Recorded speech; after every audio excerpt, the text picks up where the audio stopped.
அந்த இடத்துல ஒரு மனிதனுக்கு மிக முக்கியம். சாப்பாடு இல்லைனாலும் குடிநீர் வந்து மிக மிக அவசியம். அத்தியாவசியமானது.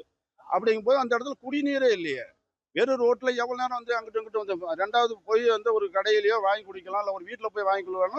அந்த கிரவுண்டுக்குள்ள இருந்து வெளியில வர முடியாதுல்ல.